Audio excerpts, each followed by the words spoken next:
Pride weekend's coming up. Oh, where's my rainbow ribbon? I wanted to make sure that everybody knew that it's coming up because that is a big part of my job, is running the social calendar of Salt Lake City and getting people to show up. But Pride is like the biggest party of the summer, if you'd ask me, and pretty much everybody goes. So I don't think that I have to tell you why to go. We do need to check in, especially now that we have this oppressive administration running our country. What is Pride about? Where did it start? Where are we now? Why are we doing this now still? Didn't we get everything we need? So, we gotta check in, and as a researcher on the matter, I just want to help everyone check in. First of all, Pride started as a very serious political movement. In the 1960s, it was pretty much status quo for cops to raid gay bars and make arrests. It was illegal to be gay. So obviously, tensions started to rise. The Stonewall riots began. You've probably heard of them. It was a week long of protests. That is really believed to have been when the loudness of the political movement was essentially born. A year later, in 1970, the marches were held again. It was kind of like an homage to those who have fought all these years for rights in the gay community. So many things that I'd want to go off on that. I also want everyone to know interesting facts about Pride in Salt Lake. Did you bring me the rainbow ribbon? First Pride, it was a kegger held at the Great Salt Lake by the owner of the Sun Tavern. It was on the shores there at a place called Barebone Beach in 1974. And the next year, they started holding Gay Freedom Day on June 1st. In 1975, it was held in City Creek Canyon. After that, celebrations kind of waned with a lot of conservative backlash. Lots of celebrations still happened every year.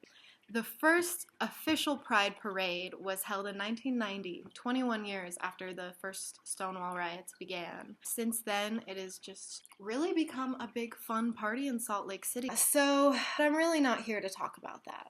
You can look up all that stuff yourself. Really, I'm just trying to pull you in so that I can tell you what's really going on with the community here in our city. Utah has the highest national rate for LGBT youth suicides. The number one killer of kids in our state is themselves. 45% of those deaths are caused by guns. Every year, 5,000 of our youth experience homelessness. They're not living a stable life, and they're young. Of that group, 40%, they self-identify as LGBT. Of that, 60% of them claim to have been kicked out of an LDS home. Growing up gay or lesbian or bisexual in this town is not easy. It's not glamorous or fun like it seems during Pride weekend. However, growing up transgender, I believe, statistically, is more dangerous. But those under the T label are 8 times more likely than our heterosexual counterparts to commit suicide or attempt suicide.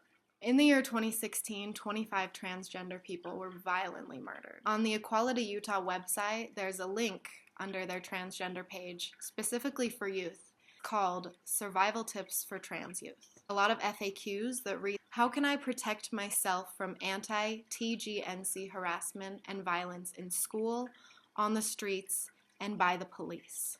Or, how do I find a safe place to live?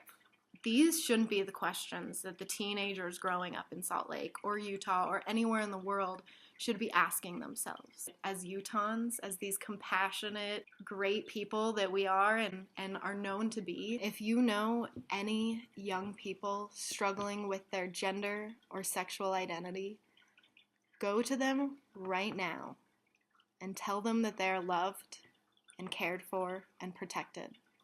Looking out for these kids and validating the seriousness of their struggle is the only way that we can prevent these peaking suicide rates.